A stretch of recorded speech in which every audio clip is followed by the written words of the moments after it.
Asking questions is a great way to engage people. But you also need to think about what happens after you've asked the question. How do you respond to the answers you get? Or how do you respond when you don't get answers? So let's talk about what you do. First of all, how do you respond when someone gives you the correct answer? It's important to recognize the correct answer. Yes, that's correct. Thank you very much.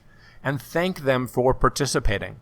Thanking people for participating, recognizing correct answers, helps reinforce engagement. You want people to keep answering. What if you an answer that's only partially correct, not completely correct? Well, recognize the correct part. Say, yes, okay, so that part there, that's correct.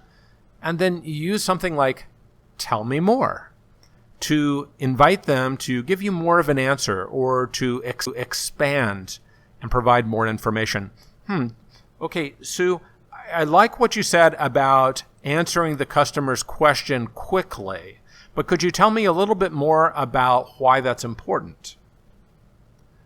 You can also build off the correct part. So maybe they've given you a part that's correct, a part that's not correct. Acknowledge what's correct, and then give them a bit of the answer to get all the way to a fully correct answer.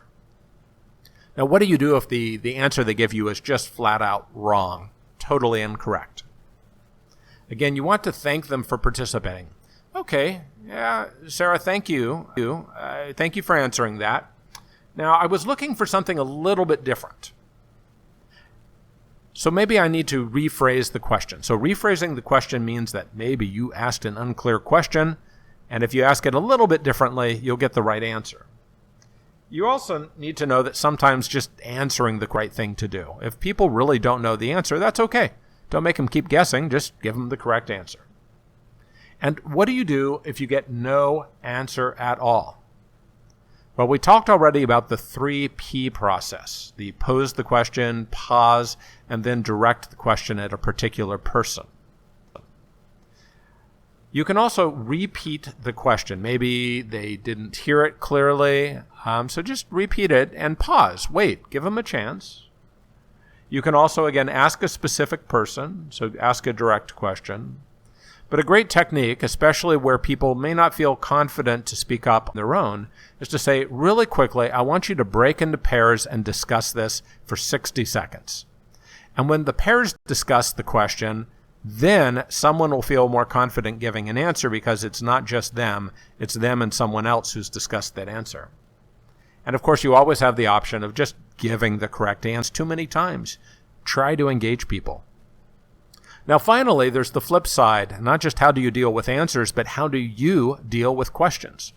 When people ask you a question, your instinct will be to answer it.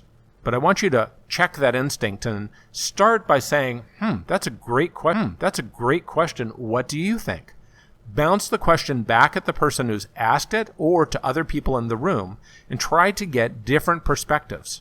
A lot of the times people have answers. And if you ask, well, what do you think about this question? What do you think the answer might be? You will be able to check with their level of knowledge. But sometimes no one has the answer, you don't have the answer, and you know what? That's okay. There's nothing wrong with you saying, that's an awesome question. Honestly, I don't have the answer, but tell you what, let's write it on the parking lot flip chart here. I will find the answer for you, and I will get back to you. The only thing you need to do is to remember to follow up and get back to them. But there's no shame in admitting that you don't have the answer. No one's expecting you to have all the answers. So think about, as a facilitator, as an associate trainer, how are you going to respond to questions, and how can you break that instinct to answer all the questions and instead engage the learners by asking them, what do you think?